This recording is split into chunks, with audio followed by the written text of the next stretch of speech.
কূটনৈতিক এলাকার গভীরে অবস্থিত, এমন না যে এটা বাইরে কোনো জায়গায় অথবা কূটনৈতিক এলাকার শুরুতে, তা কিন্তু না। তারা বলছে 20-25 জনের একটা দল হতে পারে, হয়তো একটু কম বেশি হতেও পারে সংখ্যা, কিন্তু সেটা কথা না। 25 জনের একটা আহ, হিন্দু চরমপন্থী সংগঠনের 25 বা 30 জনের একটা দল এতদূর পর্যন্ত আসতে পারবে কেন একটা স্যানিটাইজড এলাকার মধ্যে? তার মানে আহ, তাদেরকে আসতে দেওয়া হয়েছে, তাইলে যেভাবেও তারা আসতে পারার কথা না কিন্তু নর্মালি। এবং তারপরে সেখানে তারা দাঁড়িয়ে যে ওই শুধু ওই কি হিন্দু নাগরিকের আহ, হত্যার প্রতিবাদ স্লোগান দিয়ে চলে গেছে তা না, তারা আরো অনেক কিছু বলেছে, সেটা আমরা জানি। এবং আমাদের পত্রপত্রিকায় যে রিপোর্টটা আসছে সেটা কিন্তু তারা বলছে যে মিসলিডিং, এটাও সত্য না। আমাদের পত্রপত্রিকায় মোটামুটি সঠিক রিপোর্টই এসছে, যেটুকু আমরা তথ্য পেয়েছি। আহ, আমার কাছে প্রমাণ নেই যে তাকে হত্যার হুমকি দিয়েছে, কিন্তু আমরা এটাও শুনেছি যে তাকে হত্যার হুমকি দেওয়া হয়েছে। সেটা কেউ একজন কথা বললো সেটার মধ্যে হতে পারে, কিন্তু আমার কথা হলো যে এই পর্যন্ত আসতে পারবে কেন, এসে সেখানে হুমকি দিতে পারবে কেন? সাধারণত আমরা যখন কোনো প্রোটেস্ট গ্রুপ যখন যায়, সেটা আগে থেকে ইনফর্ম করা হয় এবং পুলিশ তাদেরকে একটু দূরে এক জায়গাতে আটকে দেয়। কখনো যদি কোনো কাগজপত্র দেওয়ার থাকে 2 জন এসে দিয়ে যায়, এটা হলো নর্ম, সবখানে এটা হয়, আমাদের দেশেও হয়। এটা আমরা গ্রহণ করি না। দ্বিতীয় বিষয় হচ্ছে যে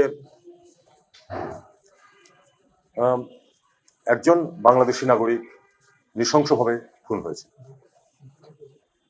এটার সাথে মাইনরিটিজের নিরাপত্তাকে একসাথে করে ফেলার কোনো কোনো মানে হয়? তিনি বাংলাদেশের নাগরিক, যাকে হত্যা করা হয়েছে, এবং অবিলম্বে বাংলাদেশের ব্যাপারে অ্যাকশন নিয়েছে।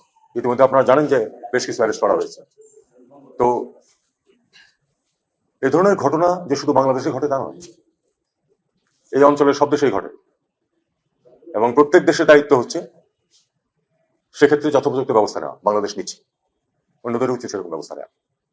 কাজেই এটা গ্রহণযোগ্য না যেভাবে এটাকে উপস্থাপন করা হয়েছে। আহ, আমরা মনে করি যে এটা নর্মালি যে সিকিউরিটি যে নিয়ম কানুন আছে সেটা এখানে ঠিক মতো পালিত হয়নি। তারা বলছে যে আমাদের সব মিশনের নিরাপত্তা দেখছে, আমরা সেটা নোট করেছি, ঠিক আছে।